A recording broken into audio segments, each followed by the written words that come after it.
এটার নাম কি? Head head group. এটা হলো কি? Head group. এই হেড গ্রুপের মধ্যে আবার বিভিন্ন অংশ আছে। ওকে ওকে, আমরা তাহলে এই যে হেড গ্রুপটা একটু খুলি। এখন আমরা পুরো হেড গ্রুপটা খুললাম। এটার ভিতরে কি কি অংশ আছে আমরা এটা নিয়ে বিস্তারিত আলোচনা করতেছি একটু পরে। আমরা তার আগে চলে যাই পিস্টনে। এই যে দেখা যাচ্ছে এই পিস্টনটাই, এই যে দেখা যায় না, হ্যাঁ এই পিস্টনটা কি করতেছে, এই যখন একেবারে সামনে চলে আসলো, এটাকে কি বলতেছে? টিডিসি টিডিসি, মানে পিস্টনটা যখন একেবারে মাথায় চলে আসলো তখন এটা কি বলতেছে? টিডিসি। আবার যখন এই পিস্টনটা যখন একেবারে পিছনে চলে গেল, একদম পিছনে, তখন বলতেছে বিডিসি। এই যে পিস্টনটা, এই যে পিস্টনটা, এই সিলিন্ডার, এটা কি? সিলিন্ডার। একটা মজার কথা বলে নিই, আমরা গাড়িতে কি বলি যে গাড়িটা এত সিসি, 150 সিসি। হ্যাঁ, আমরা কি বলি 150 সিসি। আমরা সিসি মানে কি শক্তিকে বুঝি, সিসি মানে কিন্তু শক্তি না, হর্স পাওয়ার মানে হলো শক্তি। সিসিটা কি? সিসিটা হলো এই যে সিলিন্ডারটা আছে, এই যে সিলিন্ডারটা আছে, এই সিলিন্ডারের ভিতরে যে অভ্যন্তরীণ যে স্পেসটা, ভলিউমটা, জায়গাটা, এটাকে বলা হয় সিসি, কিউবিক সেন্টিমিটার। এই যে সিলিন্ডারের যে জায়গাটা, এই জায়গাটাকে বলতেছে হলো, মানে এই জায়গার পরিমাপের একক হলো সিসি, কিউবিক সেন্টিমিটার।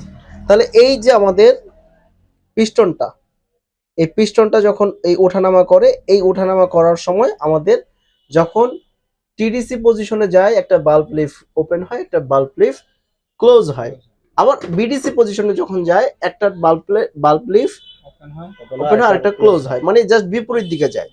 তাহলে কি হয়, ওই বাল্ব লিফ গুলো যাওয়ার মাধ্যমে একটা দিয়ে বাতাসটা মানে বায়বীয় পদার্থ প্রবেশ করে, একটা দিয়ে বের করে। এই ঘটনা ঘটে কোথায়? এই ঘটনাটা ঘটে হলো এই বাল্ব লিফের, এই ভাল্ব প্লেটের মধ্যে। এটা হলো কি? Valve plate. এই ভাল্ব প্লেটটার ভিতরে ভাল্ব লিফ আছে, এই যে এটা। এখানে একটা গুরুত্বপূর্ণ বিষয়, সেটা হলো, এটা খুব মনোযোগের একটা ব্যাপার, হ্যাঁ, যে এই বাল্ব লিফটা অনেকটা আমাদের যে শেভিং ব্লেডটা আছে না, শেভিং ব্লেডটা যেমন সহজে কিন্তু ইয়া হয় না, মানে বাঁকা হয় না। ওটা কিন্তু যদি বাঁকানো হয় তাহলে কিন্তু একটা সময় খেট করে ভেঙে যায়, রাইট? এটা কিন্তু স্টেনলেস স্টিল, তবে এটা অবশ্যই খুব হাই কোয়ালিটি স্টেনলেস স্টিল। হ্যাঁ, এই যে বাল্ব লিফটটা আছে, এই যে বাল্ব লিফটটা আছে, এই বাল্ব লিফটে কি হয়, এটা ওঠানামা করে, ওপেন ক্লোজ কতবার হয়? 2800 বার প্রতি মিনিটে 2800 বার হয়। তো যখন এই বাল্ব লিফটটা ওঠানামা করে, যদি এর ভিতরে রেফ্রিজারেন্ট তরল অবস্থায় প্রবেশ করে, কি অবস্থায়? তরল অবস্থায় যদি প্রবেশ করে, তাহলে এর ভিতরে যে একটা ঘূর্ণিপাক খাবে, ওয়ারপুল যখন হবে, ঘূর্ণিপাক খাওয়ার সঙ্গে সঙ্গে এই বাল্ব লিফটটা ভেঙে যাবে। তখন আমাদের ভাষায় বলা হয় এটা পাম্পলেস। কি বলা হয়? পাম্পলেস।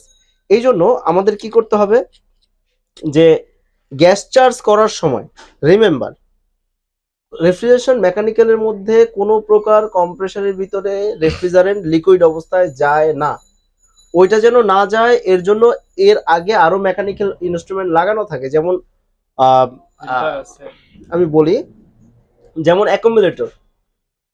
হ্যাঁ, অ্যাকুমুলেটর দিয়ে ওই রেফ্রিজারেন্টটাকে লিকুইড থেকে ভ্যাপারে ফর্ম করে তারপর কম্প্রেসর প্রেরণ করা হয়। এখন কখন তাহলে লিকুইডটা যাওয়ার সম্ভাবনা আছে, তরল রেফ্রিজারেন্টে যাওয়ার সম্ভাবনা আছে? যদি আপনি গ্যাস চার্জ করেন। মনে রাখবেন, এসি, ফ্রিজ, হিমায়ন যন্ত্রে লিকুইড রেফ্রিজারেন্ট চার্জ করতে হবে আস্তে আস্তে। মানে আপনি বললেন রানিং অবস্থায় ধাপ করে সিলিন্ডার করে আপনি লিকুইড দিয়ে দিলেন, তাহলে কম্প্রেসারের বাল্ব লিফ গুলো ভেঙে যাবে। সেন্সিটিভ, এটা কিন্তু একটা সেন্সিটিভ স্পর্শকাতর জিনিস। এটা কি হবে, একটা শব্দ আসবে এরকম, ক্যাট করে একটা শব্দ আসবে, তারপর দেখবেন যে ডিসচার্জ গরম হয় না, সাকশন ঠান্ডা হয় না, ভিতরে ঠান্ডা হয় না, বাহিরে গরম হয় না, কিচ্ছু হচ্ছে না। এই ভালভ প্লেটের দুই প্রান্তে এই এটা কিন্তু কভার জাস্ট ঢেকে দিছে যেন লিকেজ না করে, হেড কভার। এই যে আমরা বাইকের ইঞ্জিন বা গাড়ির ইঞ্জিনের মধ্যে আমরা দেখি একটা কি দিয়ে একটা সিল দিয়ে আটকানো থাকে, সেটাকে বলা হয় গ্যাসকেট। এই গ্যাসকেট দিয়ে কম্প্রেসারের চারিদিক দিয়ে এভাবে আটকানো আছে যেন লিকেজ না করে। এটা তো এখানে আছে, আবার এখানেও কিন্তু আছে, যেন এখান দিয়ে লিক না করে, এখান থেকে কোনো দিক দিয়ে যেন লিক না করে। এটার জন্য কি ব্যবহার করা হয়েছে? এই যে গ্যাসকেট গুলো ব্যবহার করা হয়েছে যেন লিকেজ না হয়। এই যে দেখেন এখানে বাল্ব লিফ আমরা দেখতেছি কয়টা, এই একটা বাল্ব লিফ দেখলাম, এটা হলো সাকশন, সরি, এটা এখানে এটা সাকশন, মানে কম্প্রেসারটা যখন যখন টিডিসি থেকে বিডিসি পজিশনে চলে যায়, মানে উপর থেকে নিচে চলে আসে, টিডিসি থেকে বিডিসি পজিশনে যায়, তখন এটা ওপেন হয়ে যায়, হয়ে গিয়ে যখন আবার বিডিসি থেকে আমরা যেখানে ড্রয়িং যেটা করছিলাম, আবার বিডিসি আবার যখন বিডিসি থেকে টিডিসি পজিশনে চলে আসে, তখন এটা আটকে যায়, আবার ওইখানে আরেকটা বাল্ব লিফ আছে দেখা যায়, এই যে যেটা হলো এর পিছনে, এই যে ঠিক এখানে এই ফাঁকে দিয়ে কি আছে, আরেকটা বাল্ব লিফ আছে, এই বাল্ব লিফ দিয়ে এই প্রেসারটা রিলিজ হয়, হয়ে এখানে আবার ছিদ্র আছে, এই ছিদ্র দিয়ে বের হয়ে যায়। এর মানে কি, একটা দিয়ে ঢুকে একটা দিয়ে বের হয়, এই ঢোকা আর বের হওয়ার মাঝখানে কি হয়, মূলত আমাদের এই কার্যটা সম্পাদন হয়। তাহলে আমার কিন্তু এখানে শক্তির রূপান্তর কিভাবে ঘটতেছে, একটা শক্তি বিদ্যুৎ শক্তি থেকে আমার কি করতেছে, ইলেকট্রোম্যাগনেটিক ফিল্ড বা ইলেকট্রোম্যাগনেটিক শক্তিতে রূপান্তর, মানে একটা কি বলে চুম্বক শক্তিতে রূপান্তর হচ্ছে, চুম্বক শক্তি থেকে ঘূর্ণন শক্তিতে রূপান্তর হচ্ছে, ঘূর্ণন শক্তি থেকে আমার চাপ শক্তিতে রূপান্তর হচ্ছে, চাপ আবার দুই রকম চাপ তৈরি হইতেছে, একটা কি, একটা নেগেটিভ চাপ যেটা টানতেছে, আরেকটা হলো কি পজিটিভ চাপ, সেটা হলো বের হচ্ছে।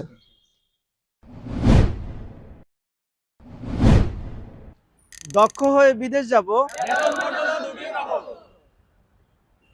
We are from